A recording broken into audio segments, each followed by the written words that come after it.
बिहार का आनंद चल रहा है, क्योंकि जब साधु चलते हैं तो यात्रा का आनंद होता है और जब ठहरते हैं तो आनंद की यात्रा होती है। तो यात्रा का आनंद है।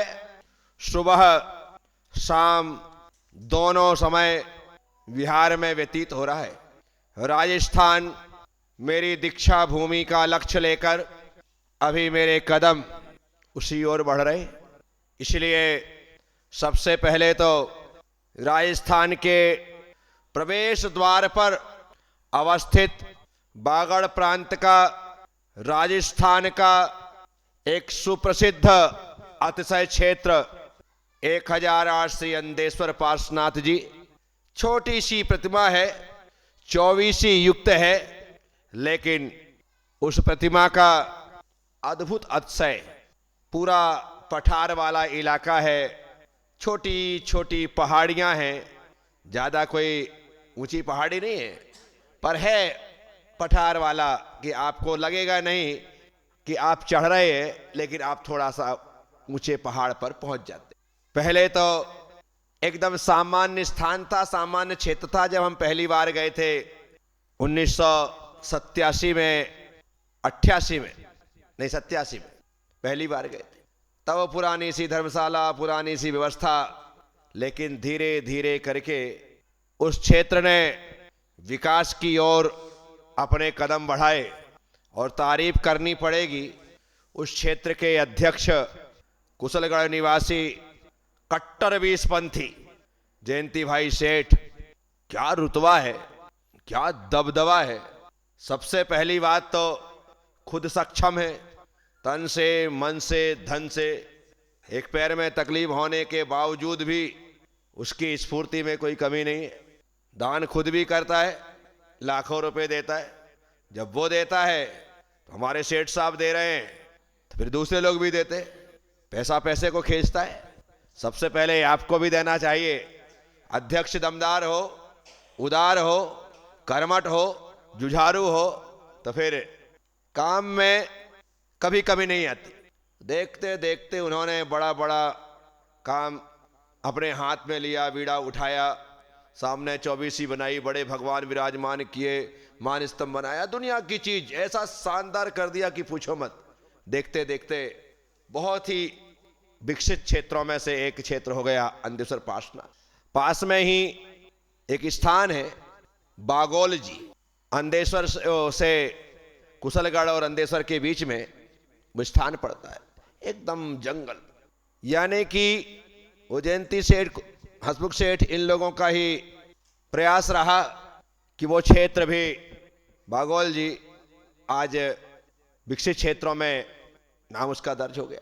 मेरे 25वें दीक्षा दिवस के अवसर पर हम लोगों ने निर्णय किया था कि 25 मंदिरों का जीर्णोद्धार किया जाए।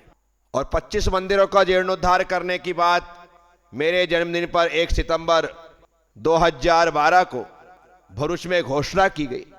और जब घोषणा की गई तो उसी समय तकरीबन 5-7 लोगों ने हाथ उठा करके कहा था कि गुरुदेव, आपकी इच्छा की पूर्ति हम करेंगे, एक मंदिर का जीर्णोद्धार हम करवाएंगे, एक का हम करवाएंगे, एक कम करवाएंगे। तो फटाफट वहां पर बहुत सारे नाम उसी समय आ गए थे। तो उसी के तहत उस समय 1 सितंबर को भरूच में कुशलगढ़ के लोग निवेदन करने आए थे कि गुरुदेव, मंदिर जीर्ण शीर्ण हो रहा है, आप, तो पहले बात चल रही थी, खबर पहुंची थी, तो वो निवेदन करने आए। तो पहला जीर्णोद्धार का मंदिर हमने बागोल जी ही लिया। क्या?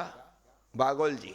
और वो भी मेरे अनन्य भक्त भाई नवीन जैन, पहला नाम उनका ही कि पहले मंदिर का जीर्णोद्धार मेरे द्वारा ही होगा।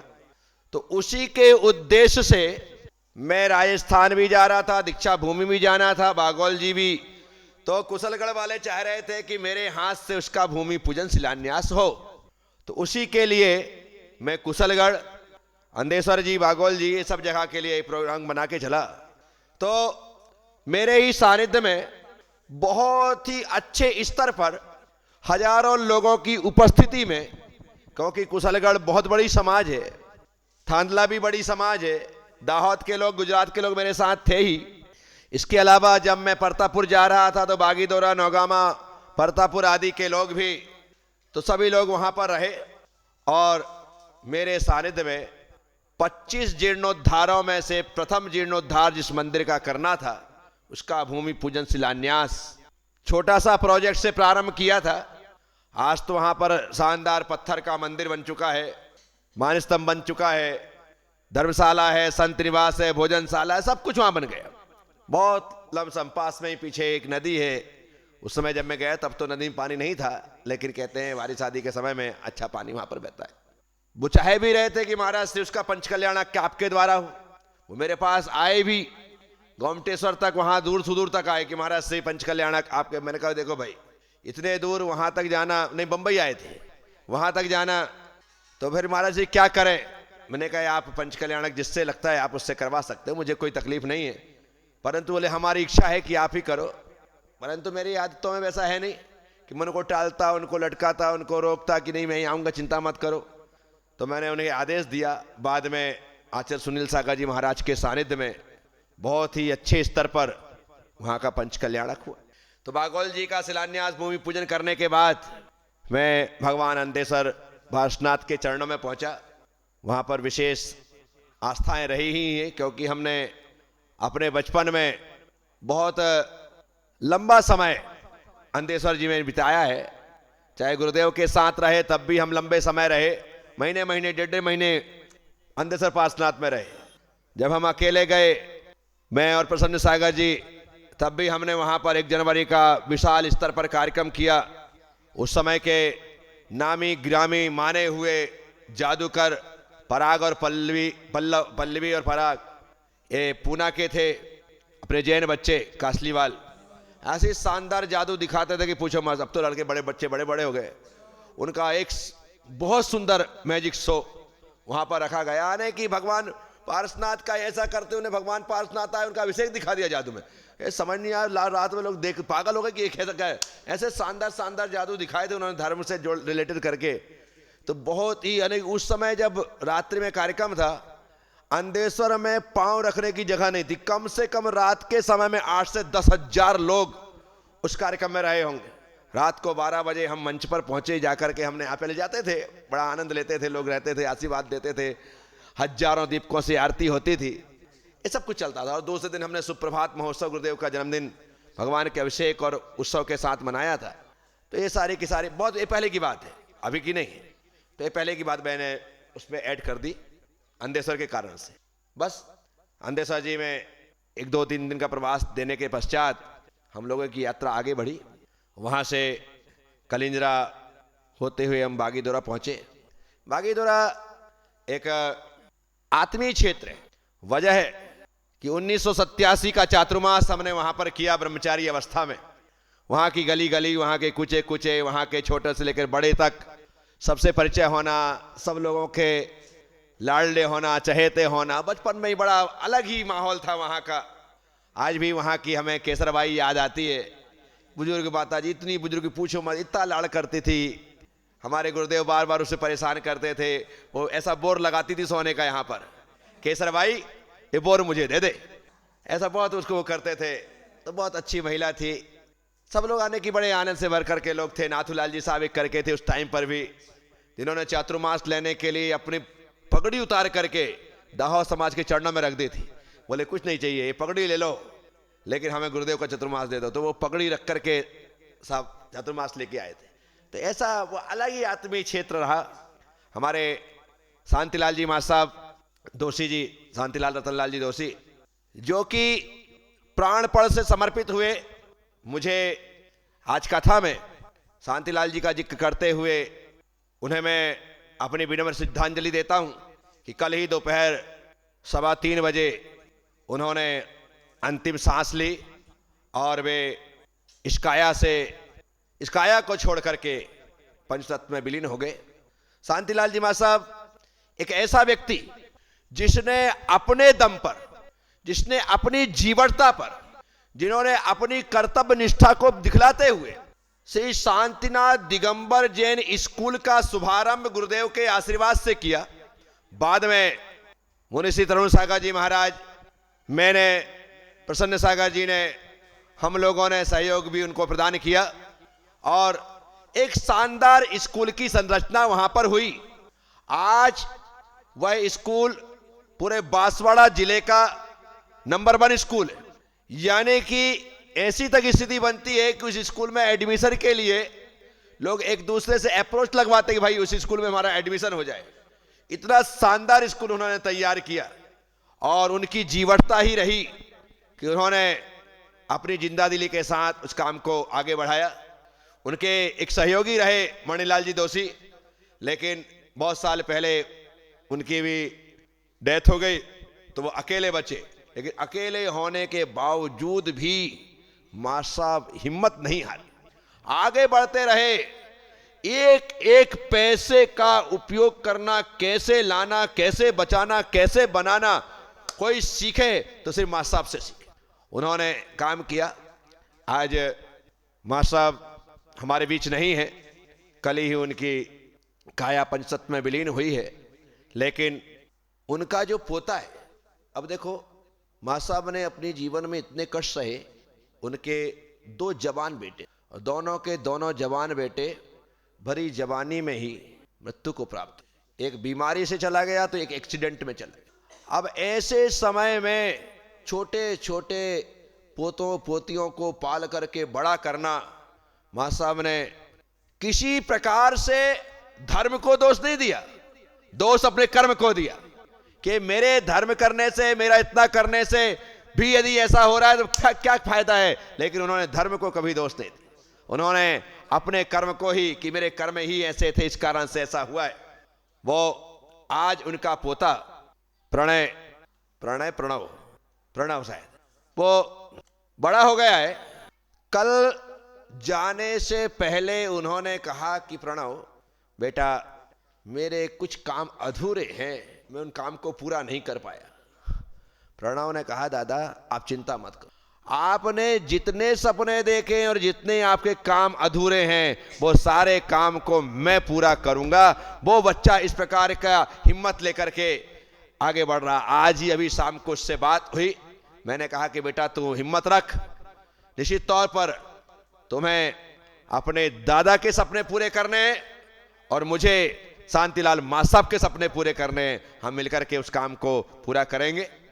तो ऐसे शांतिलाल जी मां साहब को मैं आज इस आत्मकथा में संयोगज, आज मैं बागीदोरा मेरी कथा में आया है और मैं वहां पर पहुंचा हूं। और आज मैं शांतिलाल जी, रतनलाल जी दोषी अर्थात मां साहब को मैं अपनी विनम्र श्रद्धांजलि समर्पित करता हूं कि प्रभु उनकी आत्मा को शांति दे और उनके परिवार को इस दुख को सहने की शक्ति और सामर्थ्य प्रदान करे। मेरे आशीर्वाद सदा सदा दोषी परिवार के साथ थे, हैं और रहेंगे। बहुत बहुत आशीर्वाद पूरे दोषी परिवार।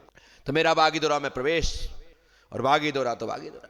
वहां पे जाने के पश्चात मंदिर में मैं भले कितने ही दिन रहूं, लेकिन एक दिन का कार्यक्रम मां साहब स्कूल में ले जाकर के करते ही थे। मुझे ले जाते थे, महाराज जी आप चलो, एक दिन बच्चों को प्रवचन देंगे, कार्यक्रम रखेंगे, पुरस्कार बंटवाएंगे, कुछ ना कुछ कार्यक्रम ऐसा बना करके चलते थे।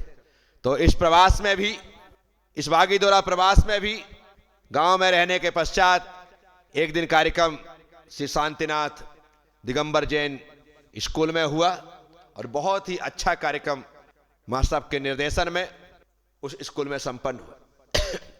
बागीदोरा में ही तरुण सागर जी महाराज ने जिस दिन दीक्षा ली थी 20 जुलाई 1988 को, उसी दिन पुष्पदन सागर औषधालय का शुभारंभ किया गया था। तब से वह औषधालय आज तक अनवरत रूप से चल रहा है। तो समाज यदि जिंदा होती है तो संस्थाएं और योजनाएं भी जिंदा रहती है। समाज यदि सुसुप्त हो जाती है तो योजनाएं और संस्थाएं वो सब खत्म हो जाती है। तो अच्छी बात है जो जो उस समय कार्य प्रारंभ हुए आज तक चल रहे। यहां से मुझे आगे बढ़ते हुए नौगामा पहुंचना है। नौगामा तो नौगामा, मेरा मुनि अवस्था का पहला चातुर्मास मैंने नौगामा में किया। नौगामा एक बहुत ही शानदार गांव है। वहां का जो मंदिर है 52 डेरी वाला मंदिर, 52 शिखर बने हुए, शानदार विशाल विशाल मूर्तियां हैं। आप अंदर घुस जाओ तो लगे ही नहीं कि हम यहाँ पर किसी मंदिर में आए हैं, ऐसा लगेगा जैसे हम किसी तीर्थ में आए। बड़े बड़े तीर्थ भी इतने अच्छे नहीं होते जैसा वो तीर्थ उस वहां बना हुआ है नौगामा में।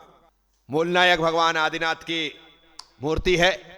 बड़े बड़े मूर्तियां तकरीबन 5-5, 7-7 फुट की पद्मासन प्रतिमाएं नेमिनाथ भगवान की विराजमान है। आज की तारीख में मंदिर का बहुत अच्छा जीर्णोद्धार भी हो गया है। हमारे समय में ही जब हम चतुर्मास रथ थे वहां पर एकदम आकाश से बिजली गिरी थी मंदिर के शिखर पर। हो, मंदिर के शिखर पर बिजली गिरी, मंदिर के शिखर से यूं आई, मंदिर का शिखर तो यूं हो गया, लेकिन भगवान को कोई क्षति नहीं हुई, ना बेदी टूटी ना भगवान कुछ हुआ। बिजली गिर जाए ऐसा हो, ये बहुत बड़ा चमत्कार, बहुत बड़ा अवसर वहां पर हुआ था हम लोगों के रहते हुए।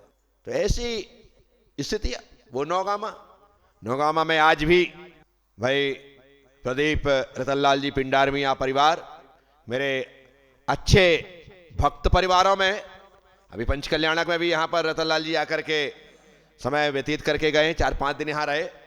तो एक व्यक्ति भी समाज में अपना हो ना तो फिर समाज में अपना वातावरण अपने आप बहुत अच्छा बन जाता। और प्रदीप तो फिर प्रदीप है। आज उसके पास बचपन से ही भगवान की ऐसी कृपा रही, लक्ष्मी हमेशा उसके साथ रही। उस समय से ही लाखों की बोली लेना, समाज में दान देना, अग्रणी रहना हर चीज में। और इस वजह से समाज भी ऐसे लोगों का सुनती है कि काम भी करता है, दान भी करता है, सब कुछ करता है। तो मेरा मंगल प्रवेश नौगामा में बहुत ही शानदार हुआ। नौगामा में मेरा उस समय 3 मुनिराज थे वहां पर, आगम सागर जी आदि आचर्षी के संघ के, वो बागवर सम्मेद शिखर जिसकी मैंने प्रतिष्ठा करवाई थी बहुत पहले, एक छोटा सा सम्मेद शिखर जी की रचना करके नसिया जी में वो किया था, उसकी प्रतिष्ठा भी मैंने करवाई थी। वहाँ विद्वान थे, उन लोगों ने बहुत अच्छी तरीके से स्वागत किया। आगवानी हुई, हम आपस में मिलने के पश्चात हमारा प्रवास वहीं पर बागवर सम्मेद शिखर जी में ही एक दिन का वहीं पर हम रुके, साथ साथ सामायिक की सब कुछ किया और वो आत्मीयता वहाँ पर बन गई। अभी जब हम फिर से भोज में मिले थे, महाराज जी भोज आए थे आगम सागर, यानी जिस प्रकार की उनके भीतर सरलता है, सहजता है, गजब के ही महाराज जी, यानी कि आज भी इस प्रकार से नमोस्तु कहीं से कहीं तक आने की आप ये नहीं लगेगा हम लोग नहीं करेंगे, लेकिन गजब विनम्रता है, गजब सरलता है। तो ऐसे आगम सागर जी महाराज से हमारा मिलना हुआ और वहाँ पर 1-2 दिन का ही मेरे ख्याल से नौगामा प्रवास रहा। फिर आगे बढ़ते हुए हम वहाँ से नौगामा से जोलाना आदि होते हुए गढ़ी पहुँचे। गढ़ी परतापुर से सिर्फ 2-3 किलोमीटर ही पहले एक तहसील है, वहाँ पर छोटी समाज है, वहाँ भी अच्छी समाज, परंतु परतापुर होने की वजह से गढ़ी में ज़्यादा रुकना कभी होता नहीं। ये आप हमेशा ख्याल रखना, बरगद के पेड़ के नीचे छोटे पेड़ पनप नहीं पाते। कहीं कोई बड़ी समाज रहती है तो छोटी समाज में कोई साधु संत जाते नहीं है, जाते हैं तो रुकते नहीं है, ये निकल जाते, ये हमेशा उनको खामियाजा भोगना पड़ता है। और वही परतापुर बड़ी समाज होने की वजह से गढ़ी वालों को ज़्यादा लाभ नहीं मिल पाता। ठीक है, हम लोगों ने 1-आध दिन बहुत मुश्किल से वहाँ रुका हूँ। अब यहाँ से परतापुर प्रवेश करना है, और परतापुर तो परतापुर और मेरी दीक्षा भूमि, और इस दीक्षा वर्ष क्या दीक्षा भूमि और दीक्षा वर्ष है। कार्यक्रम पहले से डिसाइड है कि किस प्रकार से वहाँ कार्यक्रम होने हैं, कार्यक्रम करने, तो पूरा कार्यक्रम डिसाइड है। बस मंगल प्रतिवेश की परतापुर में शानदार तैयारियां हैं। हम वहाँ पर जाने से पहले रास्ते में ही मोहनलाल जी पिंडारमिया नौगामा वाले ने एक कॉलोनी काट करके वहाँ का मकान भी है, वहाँ पर उन्होंने बहुत अच्छा मंदिर भी बनवाया है। तो वहाँ से होते हुए परतापुर मंगल प्रवेश होगा। अब प्रवेश कैसे क्या होता है, कार्यक्रम क्या होता है, इसकी बात कल करेंगे। ओम नमः, सबसे क्षमा, सबको क्षमा। जय गुरुदेव, जय।